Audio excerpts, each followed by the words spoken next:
ရေတွေတွင်စီးဆင်းနေတဲ့ရေတံခွန်ကြီးရဲ့အောက်ခြေအနားကလှိုင်ကိုတစ်ခုမှာအမျိုးသမီးတစ်ယောက်ဟာလက်တစ်ဖက်မှာမီးရုပ်တစ်ချောင်းနဲ့အတူလက်တစ်ဖက်မှာကလေးငယ်လေးတစ်ယောက်ကိုပွေ့ချီကာထွက်ပြေးလာခဲ့ပါတယ်။သူမရဲ့နောက်ကျောမှာလည်းလှံတစ်ခုစိုက်နေပြီးကလေးကိုပွေ့ချီကာထွက်ပြေးလာတဲ့အချိန်မှာပဲသူမရဲ့အနောက်ကနေရဲမတ်တွေကလိုက်လာခဲ့ပါတယ်။ဒါကိုကြိုသိနေတဲ့အမျိုးသမီးကရဲမတ်တွေကိုပုံနေခဲ့ပြီးအလစ်ချောင်းကတိုက်ခိုက်ခဲ့ပါတယ်။ရဲမတ်တွေလည်းတိတ်ဆုံးသွားခဲ့ပြီးတဲ့နောက်အမျိုးသမီးကြီးလည်းရေတံခွန်ကိုဖြတ်ကာရေကူးဖို့လုပ်ပေမဲ့ရေစီးတန်တာကြောင့်ချော်လဲသွားခဲ့ပါတယ်။ရေစီးတန်တယ်လို့ရေကလည်းနှက်တာကြောင့်အမျိုးသမီးကြီးလည်းကျမအသက်သေရမယ်ဆိုရင်လည်းရပါတယ်။ကလေးရဲ့အသက်ကိုတော့ကယ်တင်ပေးပါလို့အရှင်ရှိဖာကိုတိုင်တယ်လိုက်ကလက်ကိုမြှောက်ပြီးကလေးကိုခြိထားလိုက်ပါတယ်။သူမကတော့ရေစီးတန်နေတဲ့လှိုင်းလုံးတွေအောက်မြုပ်ပြီးအသက်ထွက်သွားခဲ့ပါတယ်။မနက်မိုးလင်းတော့လူမျိုးစုတစုကကလေးငိုတန်ကြားတာကြောင့်ဘယ်ကမှန်းသိအောင်လာကြည့်တဲ့အချိန်လက်တစ်ဖက်ကကိုင်မြောက်ထားပြီးရေပေါ်ပေါ်နေတဲ့ကလေးကိုတွေ့သွားခဲ့ပါတယ်။ဒါကြောင့်ပဲလူတစ်ယောက်ကကလေးကိုကဲလိုက်ပြီးနောက်အမျိုးသမီးကြီးရဲ့လက်ကကွေးညွတ်ကရေတံခွန်အပေါ်ဘက်ကိုညွှန်ပြနေခဲ့ပါတယ်။တစ်ဖက်မှာလည်းစစ်တီရဲမတ်တွေတိတ်ဆုံးနေတာမြင်တော့ကလေးချီထားတဲ့အမျိုးသမီးကိုတတ်ဖို့ရဲမတ်တွေကလိုက်လာရင်တိတ်ဆုံးသွားခဲ့တယ်ဆိုတာကိုသိရှိသွားကြပါတယ်။အဲဒီနောက်ကလေးကိုသားသမီးမရှိတဲ့ဆန်ဃာဆိုတဲ့အမျိုးသမီးကမွေးစားခဲ့လိုက်ပြီးကလေးကိုလည်းရှီဖာလို့နာမည်ပေးခဲ့ပါတယ်။ရှီဖာကအရွယ်ရောက်လာတဲ့အမျှရေတံခွန်ကိုပဲကြည့်နေခဲ့ပြီးတောင်ပေါ်မှာဘာရှိလဲလို့ပဲမွေးစားအမေဖြစ်တဲ့ဆန်ဃာကိုခဏခဏမေးနေခဲ့ပါတယ်။ရှီဖာကအသက်နည်းနည်းကြီးလာတော့ရေတံခွန်တောင်ပေါ်တက်ပြီးခဏခဏကစားနေတော့ဆန်ဃာကလည်းခဏခဏစိတ်တူနေရပါတယ်။ဆန်ဃာဘလောက်ပြောခေါင်းမလွန်တဲ့ရှီဖာကတော့ရေတံခွန်တောင်ပေါ်ပဲတက်ချင်နေခဲ့ပါတယ်။ရှီဖာကရေတံခွန်တောင်ပေါ်ကိုစူးစမ်းပြီးတက်ပေမဲ့အမြဲတမ်းပေတရာလောက်မရောက်ခင်မှာပြုတ်ကျပါတယ်။တနေ့မှာတော့ရှီဖာတယောက်တောင်ပေါ်တက်ဖို့စူးစမ်းနေချိန်ရှီဖာရဲ့မွေးသားအမေဆန်ဃာကရှီဖာတောင်ပေါ်ထပ်မတက်အောင်အရှင်ရှီဖာကိုရေတက်ပယ်ကဆူတောင်းနေပါတယ်။ရေဦးတဲ့ကိုရေပြည့်အောင်ခတ်ရင်းပင်ပန်းနေတဲ့ကြားကအရှင်ရှီဖာကိုရေတက်ပယ်နေတဲ့ရှီဖာရဲ့မွေးသားအမေအကြောင်းသူ့တငယ်ချင်းကပြောပြတော့ရှီဖာကမွေးသားအမေပင်ပန်းတာမကြည့်ရတာကြောင့်ပဲအရှင်ရှီဖာရဲ့အမတ်သားကြောက်တုံးကိုမကာရီတွေအဆက်မပြတ်စီးဆင်းနေတဲ့ရေတံခွန်အနားကနေရာကိုရွှေ့ခဲ့ပါတယ်။အဲ့ဒီအချိန်မှာပဲရေတံခွန်တောင်ပေါ်ကနေတစ်သားနဲ့လှုပ်ထားတဲ့မျက်နှာဖုံးတစ်ခုကပြုတ်ကျလာခဲ့ပါတယ်။ရှီဖာလည်းမျက်နှာဖုံးကိုကောက်ကယူလာခဲ့ပြီးဆန်ဃာကတော့စွာမိကြီးနဲ့ဟောကင်းကမှန်ခဲ့ပြီးရှီဖာရေတံခွန်ပေါ်မတက်တော့တာကြောင့်ဝမ်းသာနေခဲ့ပါတယ်။ဒါပေမဲ့လည်းရှီဖာကရေတံခွန်တောင်ပေါ်တက်မဲ့အစားရေတံခွန်တောင်ပေါ်ကကျလာတဲ့တစ်သားမျက်နှာဖုံးကိုပဲဒစိမ့်စိမ့်ကြည့်နေခဲ့ပါတယ်။တနေ့မှာတော့ရှီဖာတယောက်တစ်သားမျက်နှာဖုံးကိုကြည့်နေရင်မိန်းကလေးတယောက်ယောက်များရေတံခွန်တောင်ပေါ်မှာရှိနေမလားလို့တွေးမိကရေတံခွန်ပေါ်တက်သွားခဲ့ပါတယ်။ရေတံခွန်တောင်ပေါ်မှာတော့မိန်းမလှလေးတယောက်ဟာလိပ်ပြလေးတွေနဲ့အတူကနေခဲ့ပြီးရှီဖာကိုသူမရဲ့လှပမှုတွေနဲ့ရေတံခွန်တောင်ပေါ်ထိရှီဖာတက်လာနိုင်အောင်ကူညီနေခဲ့ပါတယ်။ရေတံခွန်တောင်ပေါ်ရောက်တော့ရှီဖာလည်းမိန်းမလှလေးရဲ့ခန္ဓာကိုယ်ကိုထိဖို့လုပ်နေတော့မှာပဲမိန်းမလှလေးကပျောက်သွားခဲ့ပြီးအပြာရောင်လိပ်ပြလေးတွေပဲကျန်နေခဲ့ပါတယ်။ဒါကြောင့်ပဲရှီဖာကရေတံခွန်တောင်ပေါ်မှာရှိတဲ့မိန်းကလေးကိုရှာဖွေဖို့လုပ်ခဲ့ပါတယ်။ရှီဖာတယောက်တောင်ပေါ်မှာမိန်းမလှလေးကိုလိုက်ရှာနေတော့မှာပဲသူရှာနေတဲ့မိန်းမလှလေးက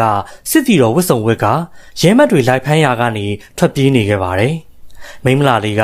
သူမရဲ့လူတွေကိုအတန်ပေးလိုက်ပြီးသူမရဲ့လူတွေကတစ်ပင်ပေါ်ကနေမြားတွေပစ်ခဲ့တာကြောင့်သူမနောက်လိုက်နေတဲ့ရဲမတ်တွေလည်းတိတ်ဆုံးသွားခဲ့ပါတယ်။နောက်ဆုံးတက်ဖို့ကြံတဲ့ရဲမတ်တယောက်ရဲ့လေပင်မှာသူမလူတွေတဲကတယောက်ရဲ့လေဆွဲကိုဆွဲထားတာကြောင့်သူမရဲ့လူကအသက်စတေးခံပြီးတိတ်ဆုံးသွားတာကိုတီးသွားခဲ့ကရဲမတ်ကိုလေပင်ဖြတ်တက်ခဲ့ပါတယ်။အဲဒီနောက်မိန်းမလှလေးကသူမလူတွေရှိတဲ့ဂူထဲကိုဝင်လာခဲ့ပြီးသူမရဲ့လူတွေတဲကတယောက်ဟာသူရဲကောင်းဆန်ဆန်အသက်ပေးသွားတဲ့အကြောင်းခေါင်းဆောင်ဖြစ်တဲ့လူကိုပြောပြလိုက်ပါတယ်။တစ်ဖက်မှာတော့စစ်သူကြီးကတပါးကိုကာဘူးကလက်နက်ကုန်တဲ့တယောက်ဖြစ်တဲ့ရှစ်အဆက်လက်ခမ်းကလာတွေ့ခဲ့ပါတယ်။ကတပါးကအဆလမ်ရဲ့ဓားကိုစမ်းသပ်ကြည့်ခဲ့ပြီးဓားကောင်းတစ်လက်ဖြစ်ပေမဲ့သူ့ရဲ့ဓားရည်တွက်လက်မှုနဲ့အစင်မပြေကြောင်ပြောပြလိုက်တော့အဆလမ်လည်းဒေါသထွက်သွားခဲ့ကတပါးနဲ့ဓားရည်ရှင်မှုစိန်ခေါ်ခဲ့ပါတယ်။ကတပါးကလည်းသူ့ရဲ့ဓားရည်အစွမ်းကိုထုတ်ပြခဲ့ကအဆလမ်ထွင်ထားတဲ့ဓားကိုပါကျိုးအောင်လုပ်ပြနိုင်ခဲ့တာကြောင့်အဆလမ်ကတပါးကိုလေးစားသွားခဲ့ပြီးကတပါးလည်းလိုအပ်တဲ့အချိန်တိုင်းတေတပန်တတဆုံးကူညီပေးမဲ့လက်နက်ကုန်တဲ့အဆလမ်လိုမိတ်ဆွေမျိုးကိုရသွားခဲ့ပါတယ်။ ညဘက်ရောက်တော့မိန်းမလာလေးဟာသူမရဲ့တငယ်ချင်းဖြစ်တဲ့ဗိုင်ချာလီနဲ့အတူလိန်ချင်းခံနေရင်မြေကမ်းမနေရာကိုသွားပြီးလက်ကိုရေးစိမ်ကတယောက်တည်းအိတ်နေခဲ့ပါတယ်။အဲ့ဒီချိန်မှာပဲရှီဗာကမြစ်ထဲမှာရေကူးနေရင်သူမရဲ့လက်မှာဆေးရောင်တွေနဲ့ဒန်းဆိုးပေးနေခဲ့ပါတယ်။အဲ့ဒီနောက်မိန်းမလာလေးလည်းလန်လို့သွားခဲ့ပြီးသူမရဲ့လူတွေရှိတဲ့ဂူထဲကိုပြန်လာခဲ့ပါတယ်။ခေါင်းဆောင်ဖြစ်တဲ့လူကလာပြည့်နေ့မှာဘာဟာလာဒေးဗ်ရဲ့မွေးနေ့ပွဲကျင်းပကြရှိတယ်။တိုင်းပြည်တစ်ခုလုံးပျော်ပွဲရှင်ပွဲတွေကျင်းပဖို့အလုပ်ရှုပ်နေကြလိမ့်မယ်။ဘီယမဒေဗာစီနာလွတ်မြောက်ဖို့အတွက်ဆိုပြီးပြောလို့မဆုံးခင်မှာပဲဘီယမဒေဗာစီနာကိုကယ်ပေးခြင်းတဲ့လူတွေကကယ်ခွင့်ပေးဖို့ခေါင်းဆောင်စီမှာခွင့်တောင်းခဲ့ပါတယ်။ဒါပေမဲ့ခေါင်းဆောင်ကတော့အာဗန်တီကာကိုပဲစေလွှတ်ခဲ့ပါတယ်။အာဗန်တီကာကတော့တခြားသူမဟုတ်ပါဘူး။ရှီဗာသဘောကျရတဲ့မိန်းမလှလေးပဲဖြစ်ပါတယ်။အာဗန်တီကာကလည်းခေါင်းဆောင်စေလွှတ်တာကိုလက်ခံခဲ့ပြီးလက်ပတ်ဝစ်ကတာဝန်ထမ်းဆောင်မှုလုပ်တဲ့အချိန်ခေါင်းဆောင်ကသူမရဲ့လက်မှာရှီဗာကိုယ်တိုင်ရေးဆွဲပေးခဲ့တဲ့ဒဏ်ကိုမြင်သွားခဲ့ပါတယ်။ဒါကြောင့်ပဲခေါင်းဆောင်ဖြစ်သူကမင်းကကြမ်းတစ်စာထက်မင်းရဲ့အလှပကိုပိုပြီးအာယုံစိုက်နေတယ်ပေါ့။မင်းရဲ့ဘဝကိုမင်းပိုချစ်နေတယ်ဆိုရင်တော့ဒီမှာနေလို့မရဘူး။ဒီအခွင့်အရေးကမင်းနဲ့မထိုက်တန်ဘူး။မင်းငါတို့စီကထွက်သွားတော့လို့ဆိုကဒေါသထွက်နဲ့ပြောလိုက်တာကြောင့်အာဗန်တီကာလည်းခေါင်းဆောင်ရဲ့လက်ကိုလှမ်းဆွဲလိုက်ပါတယ်။အဲဒီနောက်အာဗန်တီကာကကျမကြတဲ့ဒီမျက်ရည်ကတတ်တိနဲလို့မဟုတ်ဘူး။နာကြီးလို့ကြတဲ့မျက်ရည်လည်းမဟုတ်ဘူး။ဒီမျက်ရည်ကကျမရဲ့စူပွက်နေတဲ့သွေးတွေရဲ့တက်သေးပဲလို့ပြန်ပြောခဲ့ကတာဝန်ထမ်းဆောင်ရအောင်စေလွတ်ဖို့တောင်းဆိုခဲ့ပါတယ်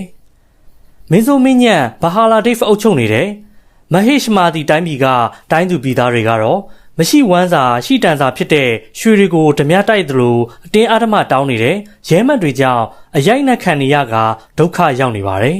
။တိုင်းသူပြည်သားတွေဒုက္ခရောက်နေတာကိုဂီယူမဆိုင်တဲ့ဘာဟာလာဒေးဗ်ကတော့သူ့ကိုယ်သူအားကောင်းမောင်းတန်နဲ့ဘယင်ဖြစ်ကြောင်းတက်တည်ပြကျင်နေတာကြောင့်နွားရိုင်းတစ်ကောင်နဲ့တိုက်ခိုက်နေခဲ့ပါတယ်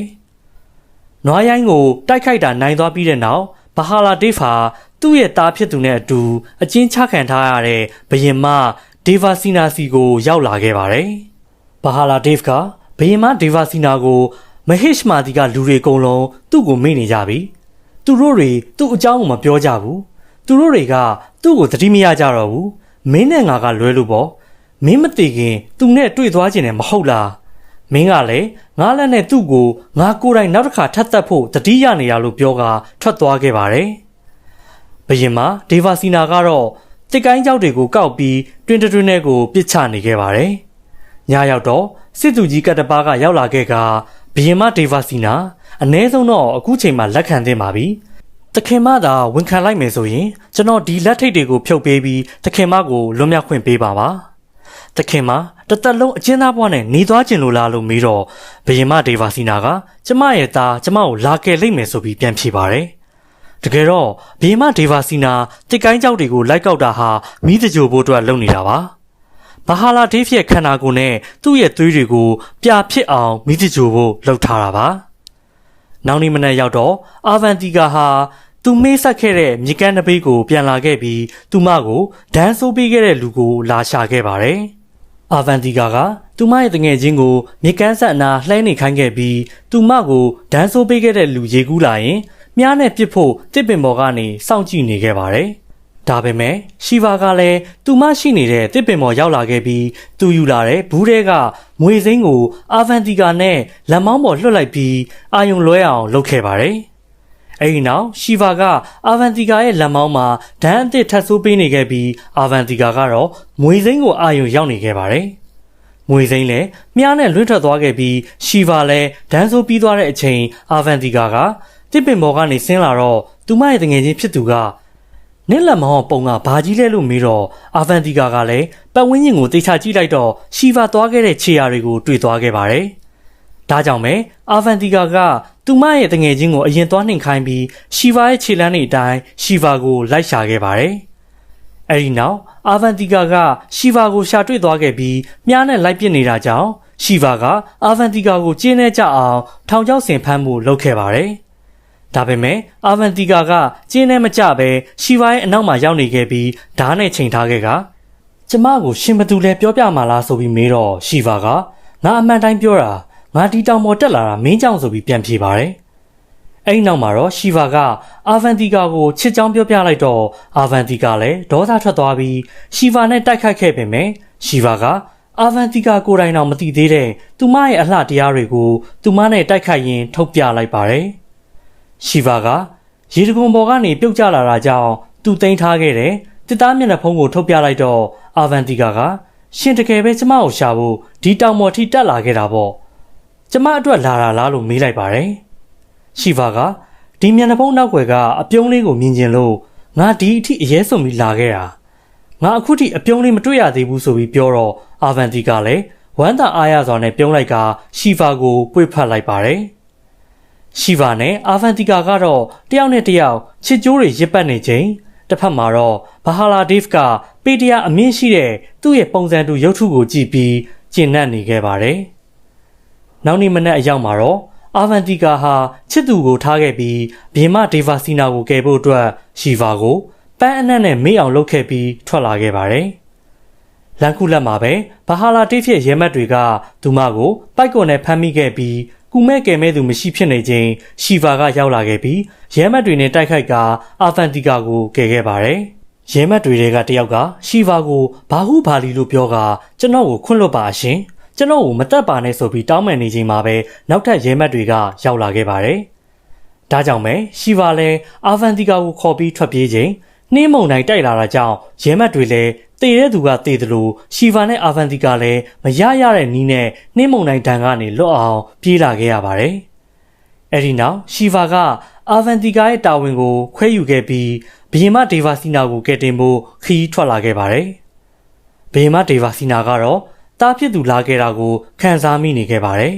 ။အဲ့ဒီအချိန်မှာပဲရက်ဆက်ကြမ်းကြုတ်တဲ့ဘီရင်ဘဟာလာဒေးဗ်ကတော့သူနဲ့ပုံစံတူပြီးပေတရာအမြင့်ရှိတဲ့ရုပ်ထုအလေးကြီးကိုမာခိုင်းပြီးတိုင်းသူပြည်သားတွေကိုနှိပ်စက်နေခဲ့ပါတယ်